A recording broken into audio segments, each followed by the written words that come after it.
ایک شخص گھر آیا تو اس کی بیوی نے کہا، ہمارے غسل خانے کے پاس جو درخت ہے اسے کٹوا دو۔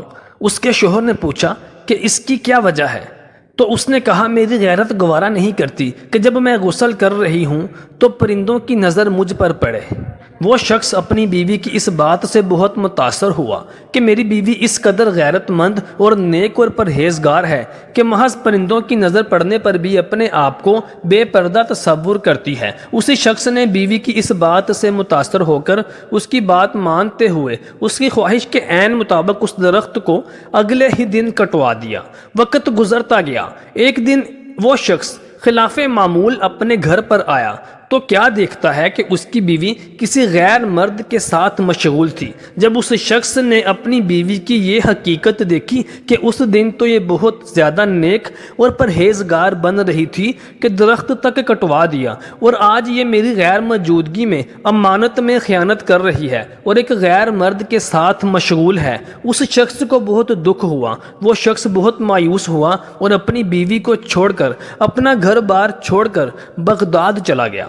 وہاں جا کر اس نے اپنا کاروبار شروع کیا۔ اللہ تعالیٰ نے اس کے کاروبار میں خوب برکت دی اور وہ روز بروز کاروبار کی مدد سے مال و دولت اکٹھا کرنے لگا اور دولت کی وجہ سے بغداد کے سرکردہ شہریوں میں شمار ہونے لگا، یہاں تک کہ بغداد کے کوتوال تک بھی رسائی ہوگی۔ ایک دن کوتوال کے گھر پر چوری ہو گئی۔ پولیس نے مجرم کا سراغ لگانے اور پکڑنے کی بہت کوشش کی لیکن ناکام رہے۔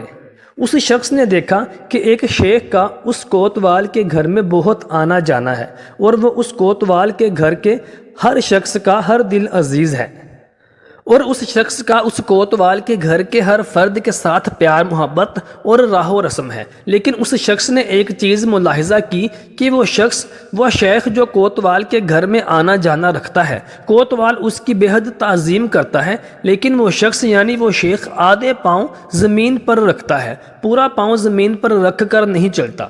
ایک دن اس شخص نے اپنے دوست کوتوال سے پوچھا کہ تمہارا یہ عزیز شیخ اپنا پورا پاؤں زمین پر کیوں نہیں رکھتا؟ تو اس کوتوال نے جواب دیا کہ یہ بہت نیک اور پرہیزگار بندہ ہے اور یہ چاہتا ہے کہ اس کے پاؤں کے نیچے آ کر کوئی کیڑا مکوڑا نہ مر جائے، اس لیے وہ اپنا آدھا پاؤں زمین پر رکھتا ہے۔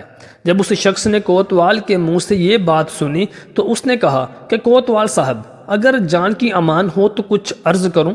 اس کوتوال نے کہا کہ ہاں، آپ میرے دوست ہیں، بتائیں کیا بات ہے۔ تو اس شخص نے کہا کہ یہ شیخ جو آپ کے گھر کا ہر دل عزیز ہے، اسی نے آپ کے گھر پر چوری کی ہے۔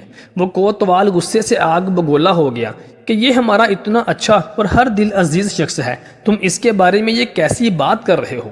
اس شخص نے کہا کہ میں نے پہلے ہی آپ سے جان کی امان پائی ہے، چنانچہ آپ ایک بار اس کے بارے میں تفتیش ضرور کیجیے۔ چنانچہ جب تحقیق کی گئی تو وہ چوری کا مال اسی شیخ سے برآمد ہوا۔ کوتوال نے حیرانگی سے پوچھا کہ ہم نے تو کبھی سوچا بھی نہیں تھا کہ یہ شیخ ایسا بھی کر سکتا ہے، یہ تو بہت نیک اور پرہیزگار بندہ تھا، بہت پیار محبت کرنے والا تھا، یہ ایسا کام کیسے کر سکتا ہے؟ تمہیں یہ کیسے معلوم ہوا؟ اس شخص نے کہا کہ میرے گھر میں ایک درخت تھا جس نے مجھے نصیحت کی تھی کہ جو لوگ ضرورت سے زیادہ نیک نظر آنے کی کوشش کرتے ہیں عموماً وہ نیک نہیں ہوتے بلکہ بے حد فسادی ہوتے ہیں۔ محترم دوستو، اس کہانی سے ہم نے یہ سیکھا کہ بہت نیک اور پرہیزگار اپنے آپ کو ظاہر کرنے والے لوگوں سے اور ان کے فساد سے بچ کے رہنے میں ہی بھلائی ہے۔ اللہ ہم سب کا حامی و ناصر ہو۔